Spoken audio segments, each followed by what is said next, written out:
Hey everyone, welcome to Queerly Recommended, the podcast where we recommend queer books, films, TV shows, and more. I'm Tara Scott, and I review sapphic fiction at the Lesbian Review and Smart Bitches Trashy Books, and this week I'm recommending a queer documentary.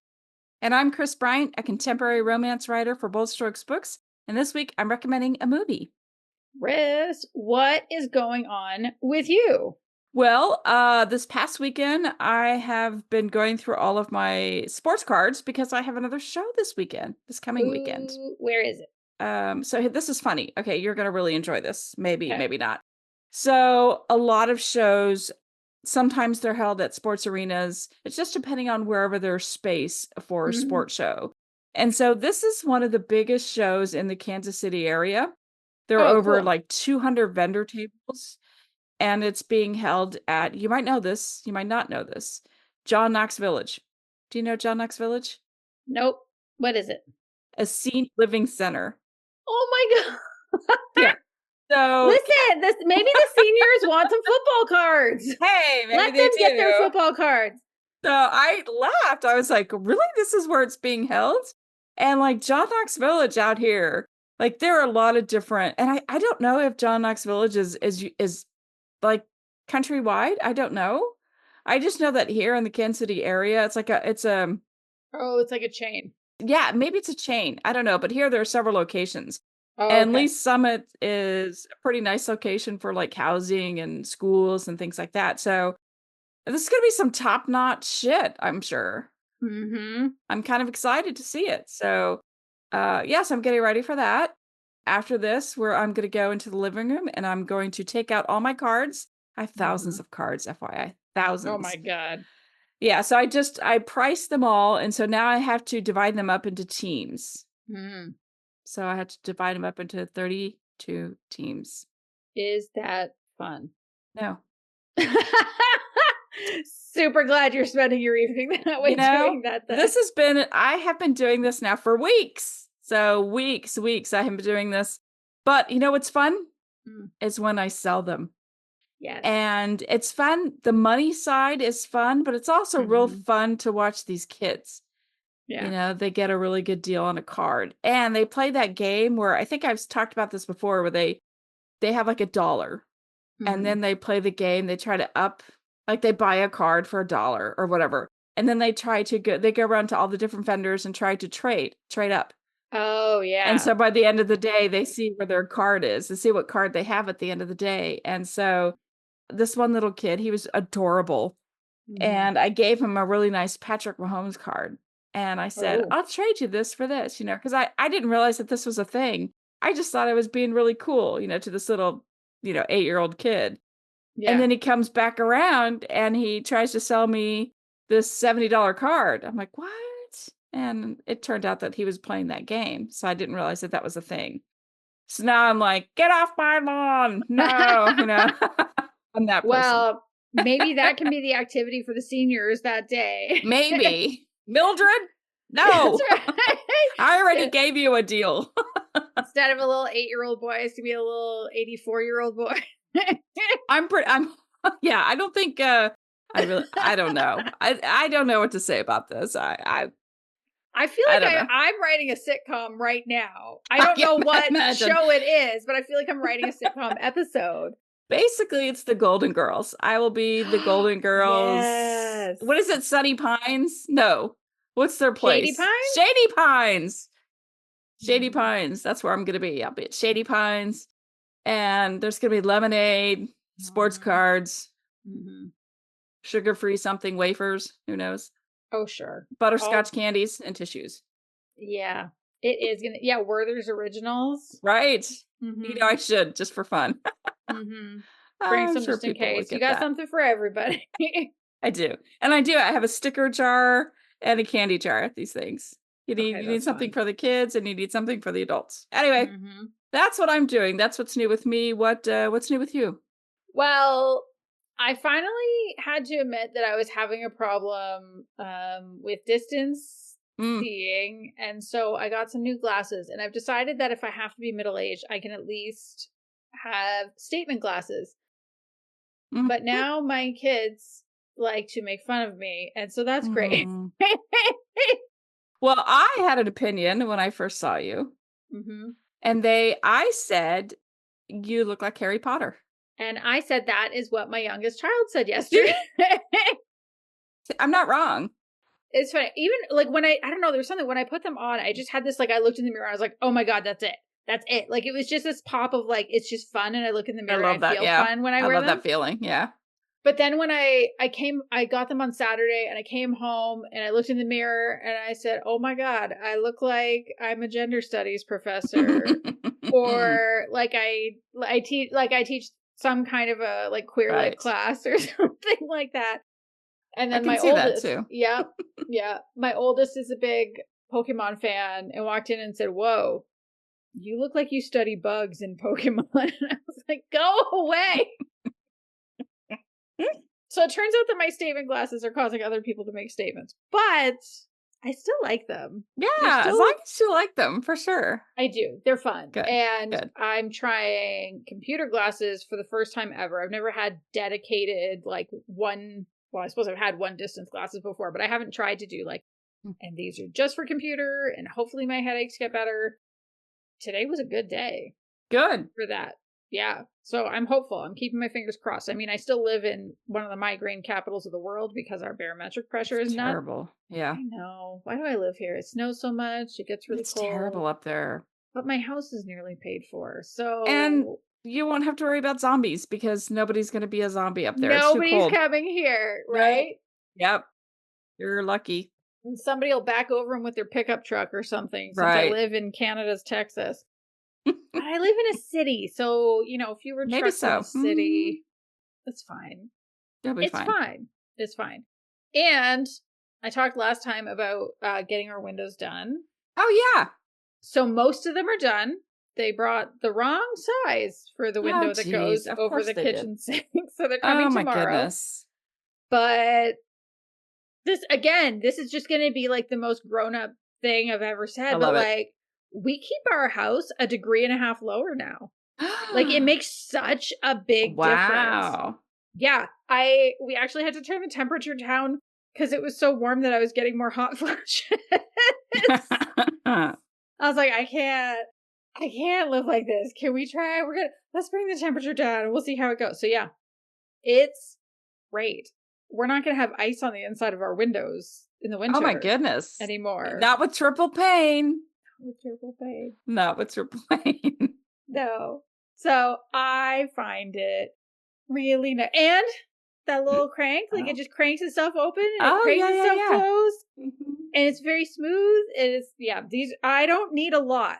I just need the things in my house to do the things they're supposed to, apparently. That's amazing. Because I'm sure in Cantonese, your electric bills and your gas bills, your heating bills, I'm sure like the 1.5 degrees over the course of 6 months is a lot of money. I think it will be. Yeah, I think so too. I think it's gonna make a huge difference. So yeah, that's my big exciting. I don't think there's anything else exciting. My life is not that exciting. We're adults now. Right? Mm-hmm. We were babies for so long. Yeah. Now we're adults talking about triple pane glass and card shows at the at Shady Pines. All right. Well, what have you been watching or reading? Okay, so 1923 is slowly killing me. Oh no, still? Yes. Well, I forgot how awful 1883 was, how it ended until I got deeper into 1923. So, I mean, we have to be close to the end. Spencer still isn't home. His wife is trying to get to him, but she's making really bad decisions. Everyone is making really bad decisions, and I have a feeling everyone's going to die. So, like, the death rate of 1923 rivals that of The Walking Dead. Whoa. For real? Like, everybody, yes! Whoa. And I hate it because you never know if, like, somebody's going to go, if that's the person who's going to die. Like, if they leave, you're like, they're going to die. Oh, they're going to die. Every time they leave on their horse, oh, that person's going to die. Especially when they leave alone at night. Oh, they're going to die. Oh, no. Yeah. That one's gonna die from a wolf. That one's gonna die. Well, no, the grizzlies are out. They're like, hey, be careful because the grizzlies are getting out of their dens. Okay, I'll be careful. Yeah, don't fuck around with bears. Yeah, no. And I'm just like, yep, they're gonna die. So yeah, that's been terrible. So, but I'm still sticking with it. And Survivor had a very powerful and emotional episode, and I cried really hard, like we all did. Like social media blew up. Jeff Probst cried. The players cried. It was magical.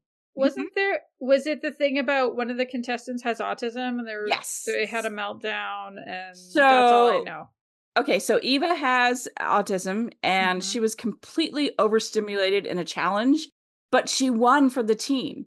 Like it was like they had, what they do is they have like there's 3 teams right now. You know, eventually they'll merge into one tribe, but they start off with 3 teams and then they like switch teams and then it goes down to one team. But what happened was like the winning team is, you know, first place, woohoo, you win, you know, you get immunity. And then the second team or the team who comes in second also gets immunity.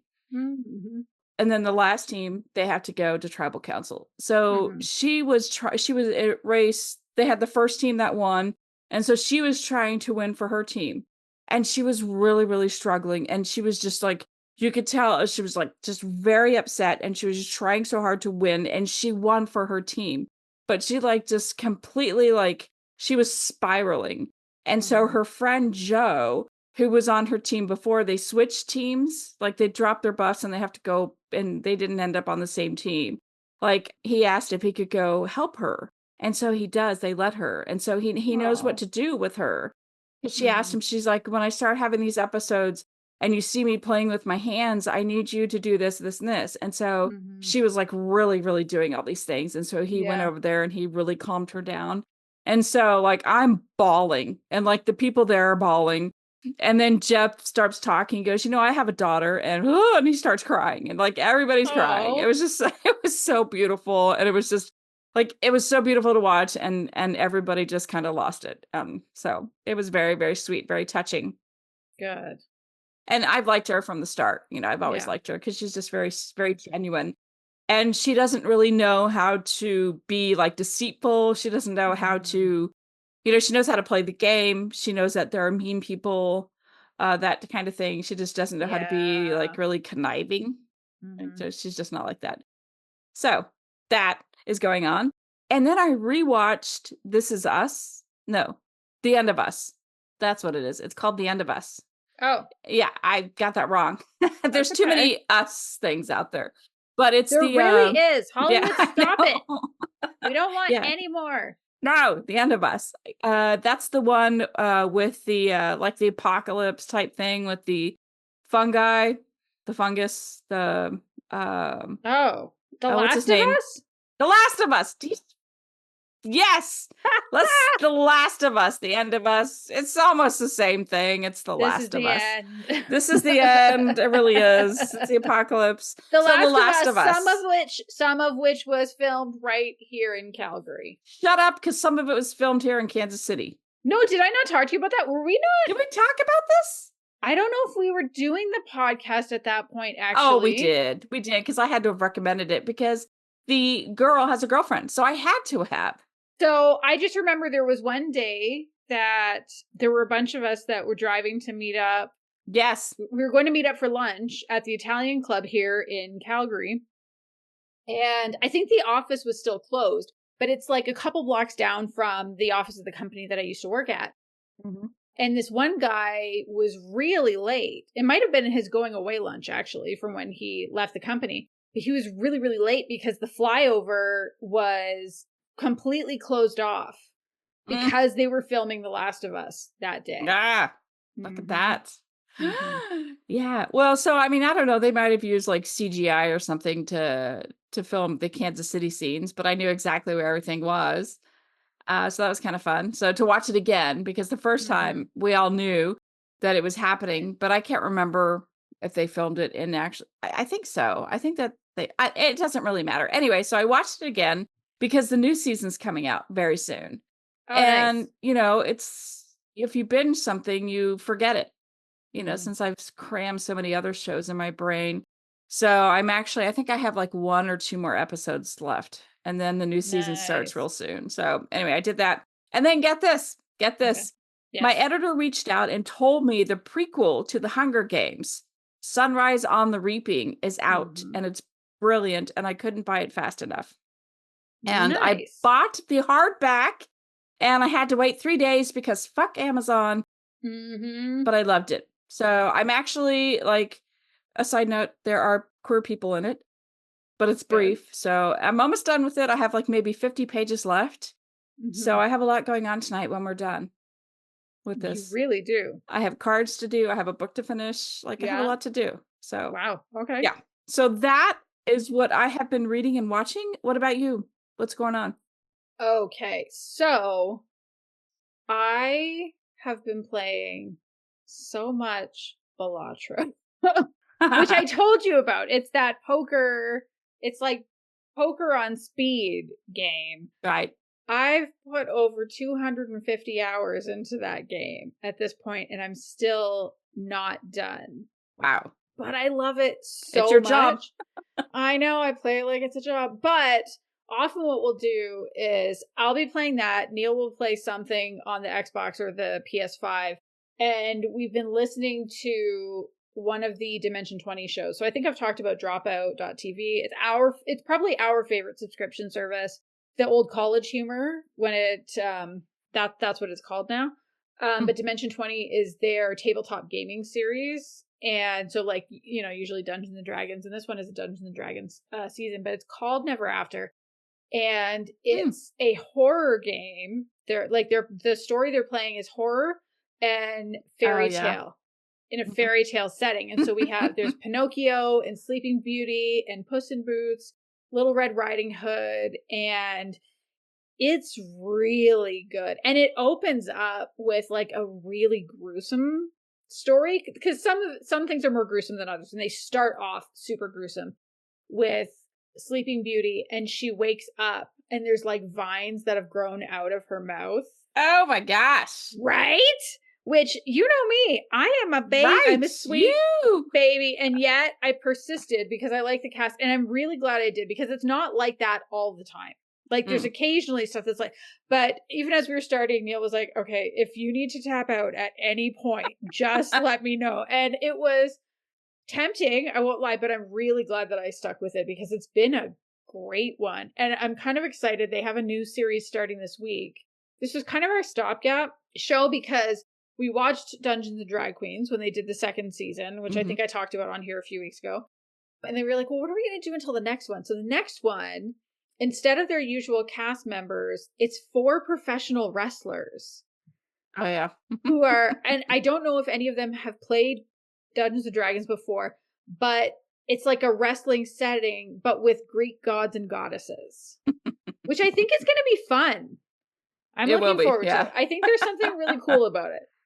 Of course, as always, I'm continuing to watch Drag Race. I think this season really cemented for me. I know what my favorite regular challenge is because there are different challenges that they do every season, kind of no matter what. So they do this thing called the Snatch Game, which is kind of like, you know, match game, but it's a celebrity impersonator challenge. They do, you know, the Rusical, which is like a musical episode. They're all like, I enjoy most things. I really like it when they do a roast. But I think my favorite is the makeover episode. Okay. Because I really love seeing when queens have to put somebody else in drag. And so there's been... Oh, cool. Yeah, so like they've done it before where, you know, they've had to put crew members in drag or teachers. And it's like, we want to thank America's teachers, like all these different things. I love it. But often they do it where they'll bring on family members of the queens. And this is the first time that every family member that came on was one of their parents. Oh, that's awesome. Which I thought it was so beautiful and it was so powerful because usually there will be like a couple of parents and a couple of siblings and then maybe like a chosen family or something like that. But no, they got 3 moms and 2 dads in that room to agree to be put in drag. And it was so beautiful. And you could see like RuPaul was moved. There was so much crying in that episode. I cried watching it. But there's this one mom in particular that I loved so much. So it's Sam Starr's mom. Sam Starr is this like 22-year-old queen. Her drag mom is Trinity the Tuck Taylor, who's like really famous part of the Drag Race franchise. And they're from Tennessee. And she was kind of talking with one of the other moms and then talks about how like, yeah, she tries to go to one show of Sam's every weekend because Sam does 2 shows in a weekend. So she tries to go to one. And Sam said, yeah, my biggest competition at the bar isn't the other queens, it's my mom. And then she talked about how, cause it's this mom at the gay bar in Tennessee. And there are a lot of people that don't have relationships with their parents. And so she's everybody's mom. Exactly. Oh, it was such a good episode. It was so good. So yeah, I really loved it. I know I've been kind of lukewarm about this season on and off, but that one I just thought was so good. It was so good. It was so heartwarming. And I think, this was filmed probably over a year ago, but it feels like it's even more impactful right now. Yeah. It was important. So it was really, really good. Loved that. So my youngest and I were still, we're reading our books. Last time I talked about The Vanquishers. Mm-hmm. We have like 10% of the book left to go. It is so good. How could you stop with 10% left? Because he's got to go to bed. My kid 10%. That's probably what, like 10 pages, 20 pages? No, it'll take longer than that. I don't know. I'm reading it on an e-reader, so I don't know how thick the book is, but I actually think we should pick these books up later because it's so well written that I don't feel like I'm enduring it because my kid wants to read it. Like we are both in it. We are both really enjoying it. And I went ahead and grabbed the second one from the library just so that we can roll right into it. That's good. Because the vampires are definitely back. There's twists, there's turns, the characterization. Did you read ahead? I was not going to. I fought against it, and my kid actually made me read ahead. Oh, come on. You're blaming the kid. No, I'm serious. Because it was this like, you have to go find out if this happens. No, it runs in the family. I'm so disappointed. Thankfully, I didn't fully spoil myself. I managed to go to where, like, I didn't want to see how it ended, so I was able to somehow kind of like find the spot to get enough information that I could get that kid off my back. This is why I was like, how could you just stop at 10%? And now it makes sense because you cheated a little bit. Because it was 10:30, which is already too late for my kid to be up. They got school today, and last week was spring break, so that first Monday back after spring break is always a shit show. So that is how I was able to stop. Because I knew it would be murder for Neil this morning because he does the morning routine. I do the bedtime routine. He does the morning routine so that I can do my workouts. And then I read a book. I read Overtime by Tracy Richardson. I was very pleasantly surprised to find out that this book is set in Canada. Yay! And not only Canada, it's set in one of my very favorite cities, Toronto. So it has Sarah Brennan. She's a professional hockey player. She's, been to the Olympics 3 times. She's 36, but she's also like super, super smart. And she wants to do something kind of just for fun. So she signs up for an Irish literature class at the University of Toronto. Of course, on the first day, she's a little bit late. And so the teacher's kind of a jerk to her about it. And the teacher thinks, oh, this like, okay, just some like dumb jock. What are you doing here? Except it turns out, Sarah's not a dumb jock. She's actually super great. It also turns out that Claire, the professor, has a daughter who is into hockey. Do we want to guess who her favorite hockey star could be? Well, of course, it's Sarah, which is great. It's interesting, though. So Claire has some pretty big hangups about professional athletes because her ex-husband, the ex part is very important for her. Yes. So her ex-husband and co-parent, they're on really good terms now, but he's a former professional football player in the Canadian leagues. And so she just has like a bad taste in her mouth about athletes. And so even though Sarah is really great with her kid, how is this going to work? But the chemistry is there. They really enjoy each other's company. But of course, there's also that pesky detail of being Sarah's professor. So I Dun, thought dun, dun. it did a really good job of like, was an ethical line crossed like a tiny bit, but like it mostly holds it holds pretty well to kind of that ethical line. But wasn't it just a class for fun? It wasn't like for, Yeah, like, I exactly. need It a wasn't for a college degree. degree. Yeah. Right. I do think that's different. I mean, Yeah, I've done that. I didn't sleep with my teacher, but I mean, I've taken a class for and fun. here I thought you had a story for us. I know And the look on your now face is priceless. disappointed. Although I will I say was the photography teacher did call me several times and was like, "Why isn't Kris calling me back?" uh-huh. Like, yeah, so Mhm. there could have been a story, but That no. can be the foundation for a novel. Mm. So yeah, I mean, like I said, I love Toronto, so it was Oh, that's fun sweet. Yeah, reading a I book like with that. that setting.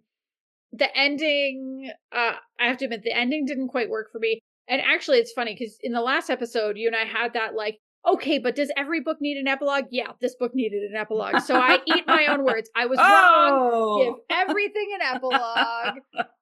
It just, I, I felt like there were certain things that needed a little more resolution, Mhm. but I really enjoyed like the first 3/4, probably more than that even. So I had a really good time with this book. Okay. Now, Mhm. Kris, what is Yes. your official recommendation this Ugh. week? Okay, so my official recommendation is an indie movie released February 28th, 2020. Notice the date. Right Mm-hmm. before the motherfucking pandemic shut us down. It was a movie called Straight Up. Okay.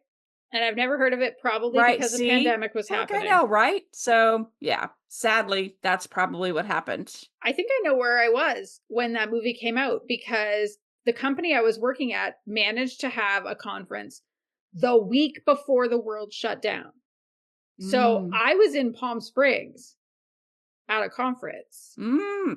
and I did not hear about this movie. So I'm very excited to hear Oh, all about it now. so this is so it's a rom-com. So here is the synopsis. Todd is a young man who fears loneliness and while trying to leave his ghosts behind, he meets Rory, a young woman with insecurities, fears, and frustrations. Okay. Hmm. So there's something about being in your 20s that makes you kind of an asshole. We've been there. I mean, this is the truth. Not me. I was perfect.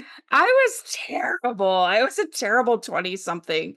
You're kind of quippy and you think you know everything and you Mm-hmm. start pushing at people to find boundaries. I don't know, Mm-hmm. maybe I'm just that person, boundaries and No, like thresholds and I think you're onto something. It's like that overconfidence and arrogance that comes in high school, but with autonomy and a little more Mhm. money than you might have had in high school. Because even if you're not Yeah. making a ton of money, you've got a job. It's still more than you had before. Right. And this movie, like both characters were so much me. I saw myself in both characters. And so I think it resonated with me because a lot of their dialogue was shit that I would say. And I just felt like their flaws and their strengths there's so much of me. Mm-hmm. It was very interesting and very fun. So Todd is a gay man who doesn't think he's gay. Oh no, buddy. Oh no. And he really doesn't like labels. So you look at him and you think, hey, gay. Like he's Mm-hmm. very soft, his mannerisms are very soft, and you instantly label him. Mm-hmm. Even his counselor kind of insinuates like that he is. And then he kind of like fights back a little bit. And she backs up when he starts freaking out about the label. And she's like, whoa, let's start off with something simpler, like, are you a boy? And he's like, well, I thought I was until you just brought it up. So he's starting to doubt everything, but he's a boy and he's gay. He's just scared. He's Mm-hmm. scared. He meets Rory, who is an aspiring actress, and they hit it off. Like they hit it off over Gilmore Girls. They're in the library and she asks for his help because she thinks he works there because he's reorganizing the books. He has OCD and he can't stand it. And Mm-hmm. she's like, hey, can I give you my resume? I'm looking for a job. And he's like, I don't work here. And she's like, why are you doing the books? He's like, because I can't stand it. It's driving me crazy. Mm-hmm. Like they have like super fun back and forth dialogue.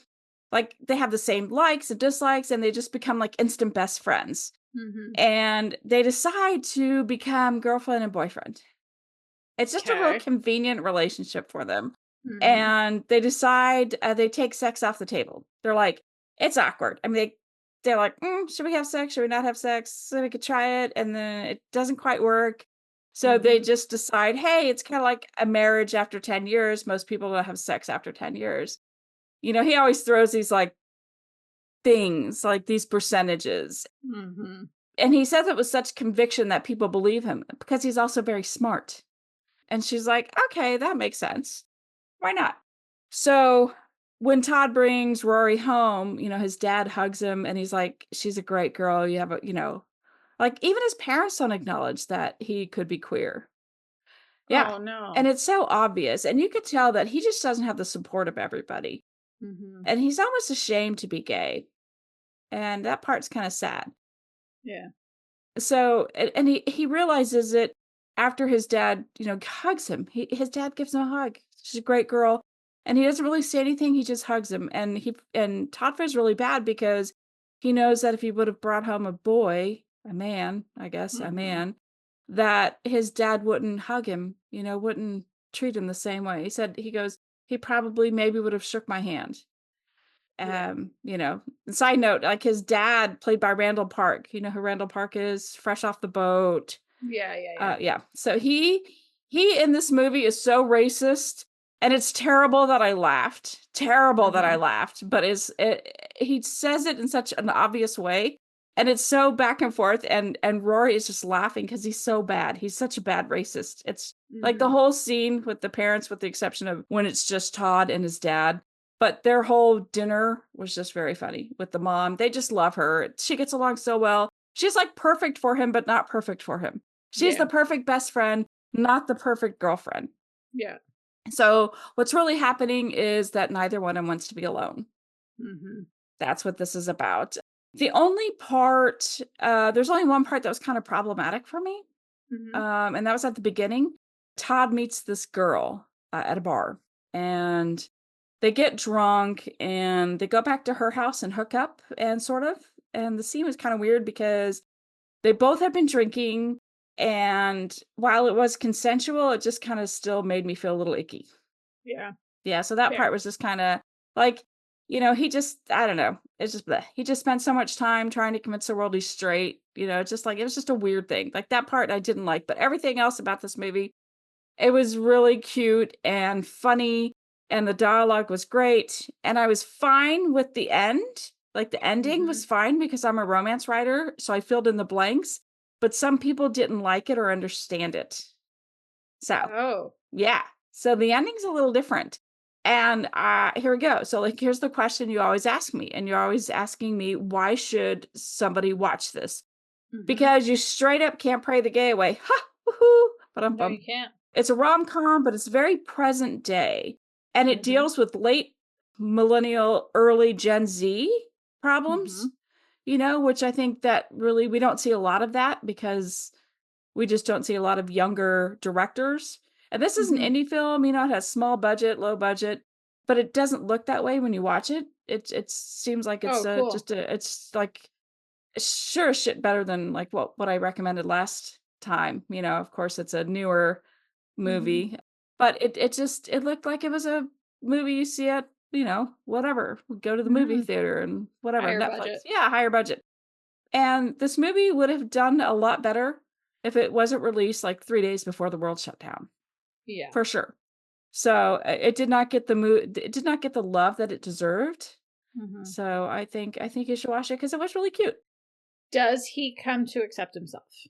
He does. He does come to Oh, accept good. himself. And Rory actually, well, I can't really say a whole bunch, but yeah, he does sort of, we think. And there's like some things people like, well, you did this. Why doesn't that make you gay? And everybody's like, Mhm. and everybody's telling him, trying to convince him that he's gay. And he's like, well, that doesn't mean anything. Just because, you know, I licked the tip doesn't mean, it makes me gay. Everybody's like, yes, Friends, yes, it does. but is it So. really gay? Oh my god, So that's he's so like, I'm at funny. least bi. It's really funny. Mhm. It's a really funny story. So I laughed the whole time. Mhm. So it was good. That was my recommendation this week. What about you? What is your official recommendation? Okay, it's been a while since I've recommended a film. I tried reading 3 books this week, and I didn't really connect with a couple of them. Although actually, I did go back. I went back after, watching this and writing up my notes or whatever. I did go back and try them again last night. And the one I just flat out, unfortunately, that book is dead to me. I need to let it go. People, you don't, let me say it, you do not have to finish a book that you're not enjoying. Right. You Agreed. just don't. Life's too Life short. is too short. It's too short. No, it takes too long. But the other one is a lot more interesting. So I'm hoping to be able to recommend it in a future episode. But I had heard about this film. Actually, Neil told me about it. Somebody else mentioned it in a newsletter or something. He said, you might want to watch this sometime. And I said, well, I don't know what the hell this is, but I'm going to put it on. And so it's called Orlando, My Political Biography. It is a documentary that's mostly in French, so it is subtitled. Oh. In France. The director, if I understand correctly, the person who made the film is from Spain. And so it's made by this guy named Paul Preciado. He is, when I was reading up on him, because I watched, and I'm kind of bouncing all over the place, and I'm really sorry. I'm still kind of working through some of my thoughts about it, because it was a really powerful viewing experience, but also I watched it and was like, what did I just watch? And I started looking for interviews with him, and I found one on YouTube that I found very helpful, because it at least helped me understand like where things were coming from. And so Paul Preciado is a writer and a philosopher, and I actually think that's a really important thing to keep in mind, that the filmmaker himself is a philosopher, or perhaps themselves. I don't know if they present as masculine, but I don't know if they're non-binary or a trans man. And he talked in this interview about how a production company approached, and it was this company from France and Germany that said, hey, we're making a documentary about you. Like, we did this documentary about this trans woman. Now we're doing one about you. We want you to be involved. And he was like, no. That would be so boring. I'm a writer. And like I said, I didn't know a lot about him, but he does focus on trans issues and as a trans person. And he didn't want there to just be a straight up documentary about himself, because he thought it would be so boring, and said, okay, I'll do it if it can be a documentary adaptation of Orlando by Virginia Woolf. Thinking, well, they'll just go away. But they didn't. In fact, they were like, yes, let's do it. And so in this interview, he talks about how he read that book for the first time when he was 18, and it was such an important book for him. And one of the lines was, fiction became more important than reality. And so the idea is kind of this, like, using the fiction of Virginia Woolf to tell the truth about trans people, which I thought was a super interesting way to go. And so as the film opens, he's writing a letter to Virginia Woolf saying, I was going to write my biography, but you already did it. And that book was Orlando. And it is one of the, pieces of writing that she's most known for. And for anybody who's not familiar, I will also say, I don't think I've read it. It's possible I did in undergrad and just forgot, because it's been a very long time since I was an English major. I don't remember every book I read when 25 years ago. But it's about this character, Orlando. He was born as a boy in Elizabethan England, and it's about his life, which spans 300 years. The book ends in 1928, and in fact, like, the very end of the book is the day that the book was published. And at one point, when he's 30, he's in Constantinople and has a very long sleep, like for a week or more than a week. And when he wakes up, actually, Orlando is a woman and spends the rest of the book as a woman. And so, it brings in various people from English literary history, like Alexander Pope and kind of many others. And so, it satirizes the history of English literature, but also, it's this very famous love letter, really, from Virginia Woolf to her lover, Vita Sackville West, because Vita was not able to inherit property that should have come to her because she was born a girl. And so this whole idea of gender bending, of being able to change your gender so that you can get the things that should come to you, I can see how this would have been an incredibly important and interesting book to somebody who was 18, didn't really know a lot about transness. I mean, I'm guessing, if I had to guess from this interview that was filmed a couple of years ago, he's probably somewhere between your age and mine. Like, he's probably middle-aged. The hell, I'm young. I'm not sure which decade. Okay. Sorry, you're a baby. I'm middle-aged. So the film takes the structure of Orlando's story. It's not like a beat for beat retelling of it or anything like that, but it uses the structure. And there are actually 26 trans people who play the role of Orlando throughout the film. And there are other trans people that play side characters, but it's very cool because like somebody will come in and it'll show them and they'll say, my name is whatever, and I will be playing the role of Orlando in this film. Most of the time, they're using dialogue from the book, but every so often you can tell that they're talking about their own experiences. But it's really cool because by design, like, they're using Virginia Woolf's words to talk about their transness. And that was on purpose because he really wanted to avoid the typical language that trans people use to talk about transitioning or like just the trans experience. Mm. So that's where, again, I think it's important to point out he is a philosopher. And so this is a really cerebral film. I found it more cerebral than emotional, although there were a couple of moments that kind of got me in the feelings. And when I finished it, I started talking this out with Neil, like kind of trying to work through it. Cause I was like, how do I even make notes about this film? I don't even know. Like, I just had an experience. And he said, everything you're talking is in this very cerebral level. And I think a lot of that is because it's the creation of a philosopher who's never made a film before, who never had the intention to make a film. And so I do think it's very cool that, like, yes, it's a documentary, I guess, because what else would you call it? But I've never seen anything quite like it before. And I think the moments that really, really got me were those moments when I'm pretty sure that the Orlandos were telling bits of their own story, because it was definitely stuff that didn't happen in the novel. And the Orlandos range in age from like 7 years old to around 70 years old. Yeah. Wow. Right? Like it's quite cool. And so the first kind of bit that really got me is there was this 15-year-old trans boy, and he talked about how, like, when he was 11, he was so unhappy because he was starting to grow breasts and hips and really didn't like that. And so he started puberty blockers. And then 8 months prior to when the filming was happening, he started to take testosterone. And he didn't use the word euphoria to describe how he felt, but like, you could just tell that he felt so good and he felt so much more comfortable. And, he said people ask him, why don't you just say that you're a boy? And I really appreciated hearing him talk about how it was important to him that he maintain that identity as a trans boy, because it is something that's different. There was a trans woman that we meet who, when she's speaking, I believe she's speaking Spanish, and she was from, I think, Venezuela. And she talks about how so many people like her, died because, of the violence against trans women.